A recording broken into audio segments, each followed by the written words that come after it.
No one noticed her the night everything began. That was nothing new. Charlotte Fairchild had mastered the quiet art of being unseen long before she turned 20. While music swelled through the grand ballroom and silk skirts brushed polished floors, she stood pressed near the wall, half hidden by a tall potted palm, holding a small book close to her chest like a secret. If anyone looked her way, they looked past her, and so they missed the moment that would change all their lives.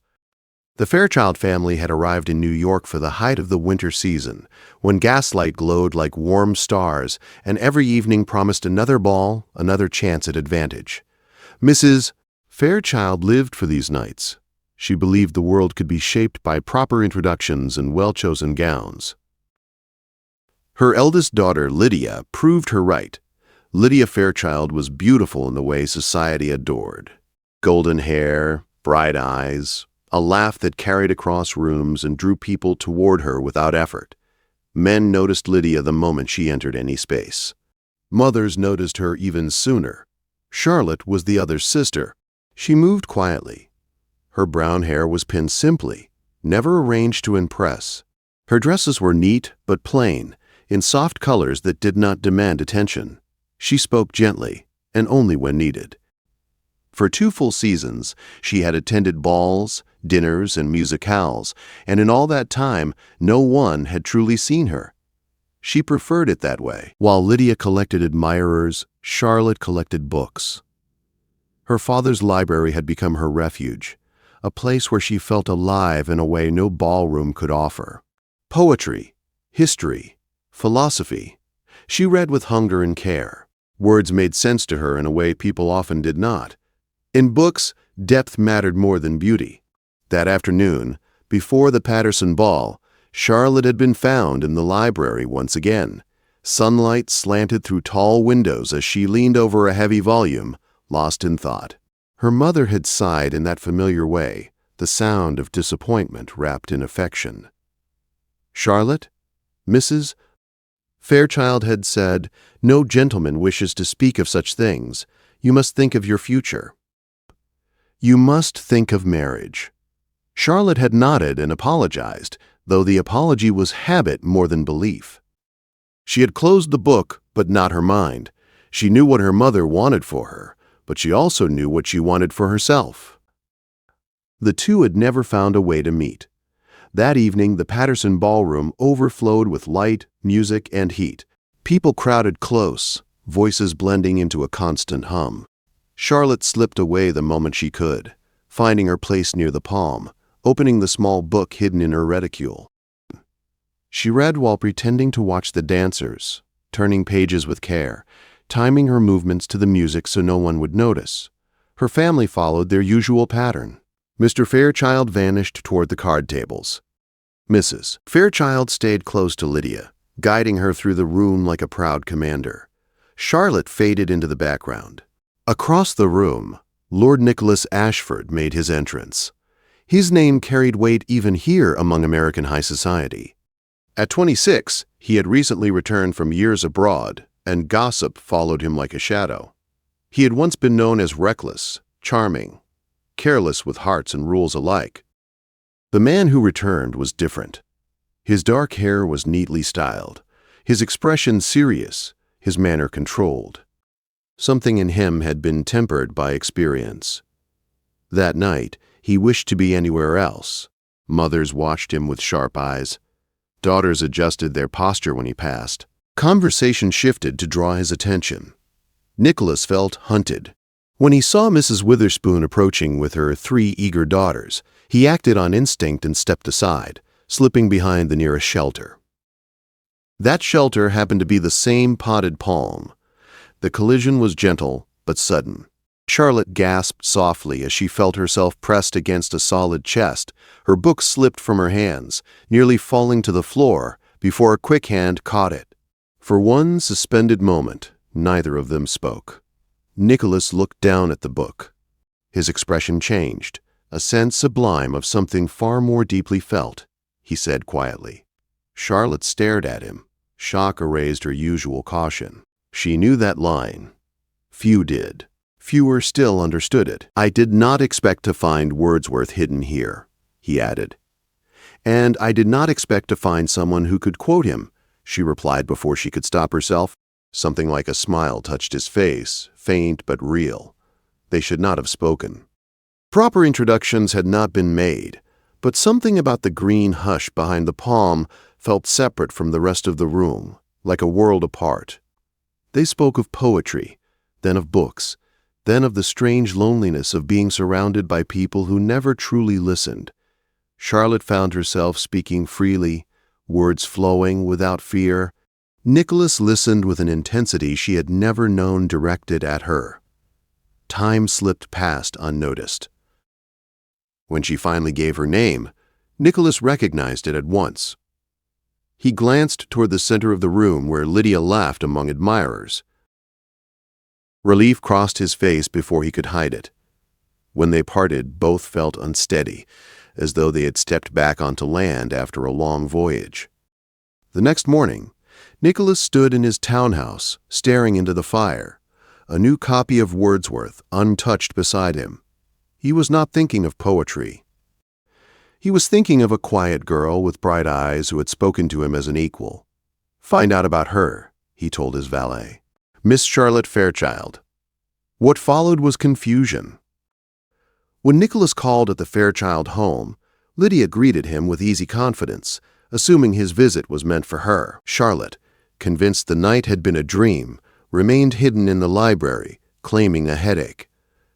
Nicholas sat through polite conversation, searching the doorway again and again.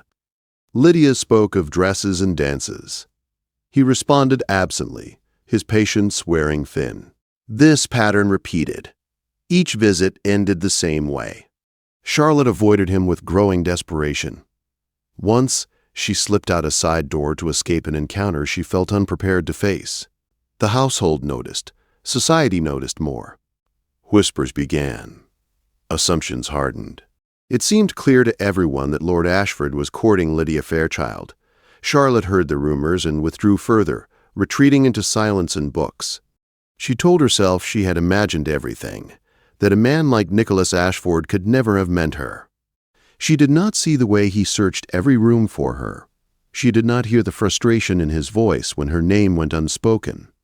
The distance between them grew, fed by misunderstanding and fear, and neither yet knew how close they were to losing something rare. The weeks that followed were some of the hardest Charlotte Fairchild had ever known. Each day seemed to stretch longer than the last, filled with quiet aches she could neither explain nor escape. The world believed Lord Nicholas Ashford was courting her sister, and slowly, painfully, Charlotte began to believe it too. She avoided windows. She avoided visitors. She avoided hope, most of all. Charlotte spent her mornings in the library, her afternoons in the garden when no one else was near, and her evenings pretending to read while her thoughts wandered far beyond the page. Books, once her comfort, now betrayed her. Every poem reminded her of him. Every line about longing felt written for her alone. Nicholas suffered in a different way. He continued to call on the Fairchild home, driven by a stubborn need to see Charlotte, and an equally stubborn sense of duty that kept him trapped in the drawing room with Lydia. Lydia was kind, lively, and unaware of the storm beneath his calm replies.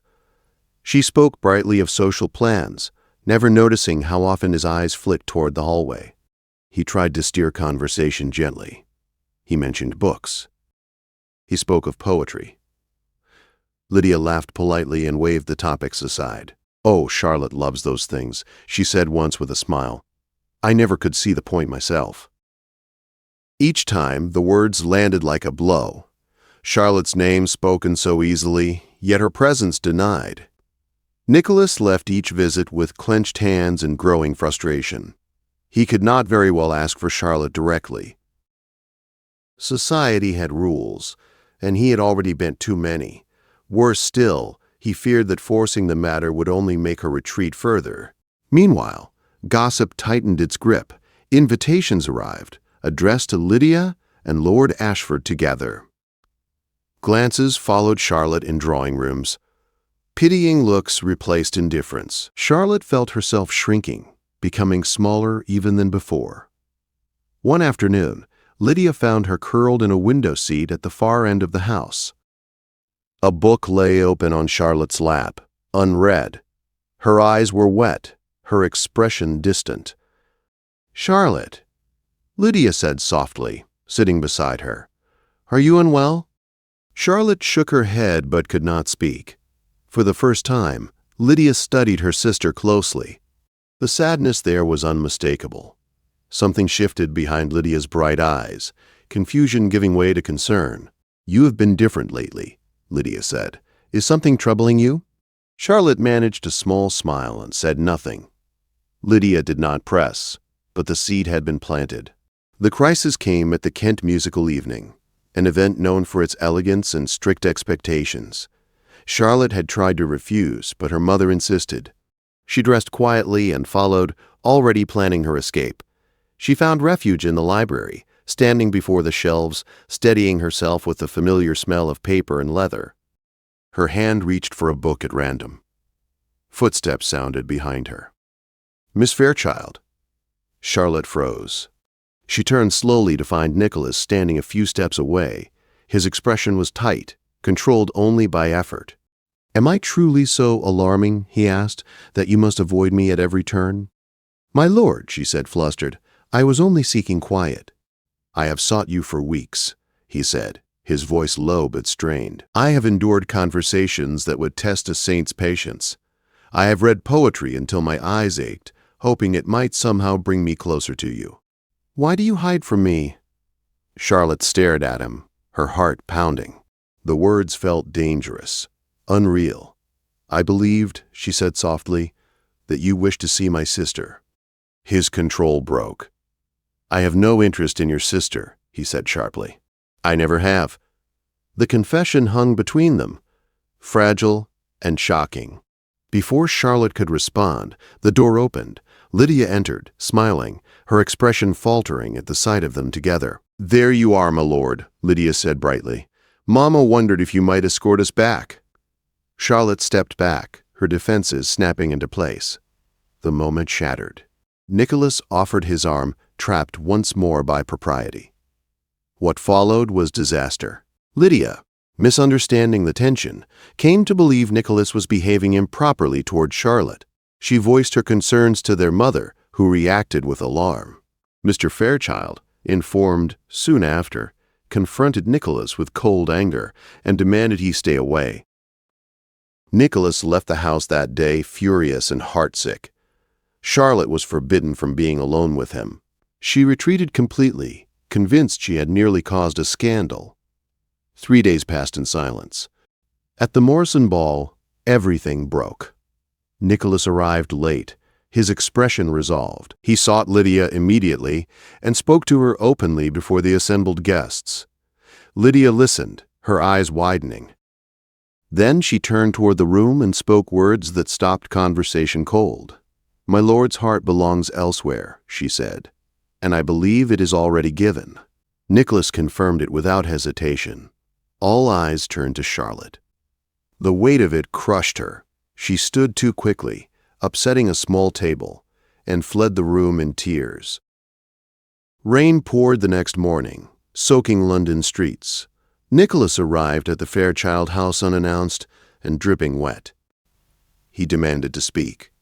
What followed was chaos. Words spilled. Accusations fell away. Charlotte appeared at the top of the stairs, pale and trembling.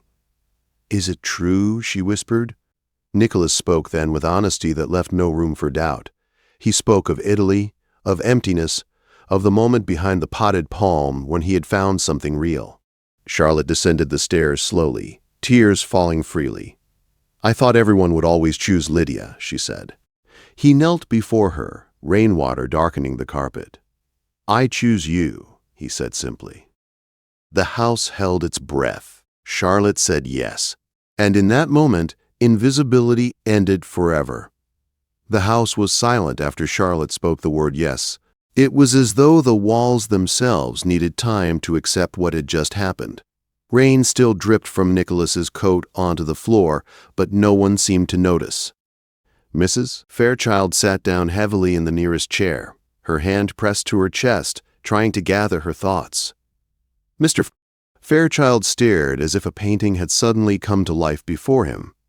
Nicholas rose slowly from his knee, his face open and unguarded in a way few had ever seen. He took Charlotte's hands with care, as though afraid the moment might break if he moved too quickly. Charlotte felt unsteady, not from fear, but from relief so deep it nearly hurt. For the first time in her life, she was no one's shadow. Lydia broke the silence with a laugh that surprised them all. It was not light or careless, but warm and full. "Well," she said, "I suppose I have been doing a terrible job of minding my own business." Everyone turned to her. Lydia stepped forward and took Charlotte into her arms. "I am sorry," she whispered. "I truly thought I was helping. I never meant to hurt you." Charlotte clung to her sister, tears soaking Lydia's sleeve. In that embrace, years of quiet comparison and unspoken doubt began to loosen their hold. Mrs. Fairchild cleared her throat. "Lord Ashford," she said carefully, "you have certainly made an impression."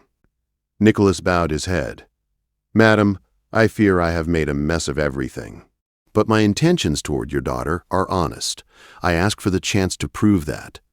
Mr. Fairchild studied him for a long moment. Then he sighed.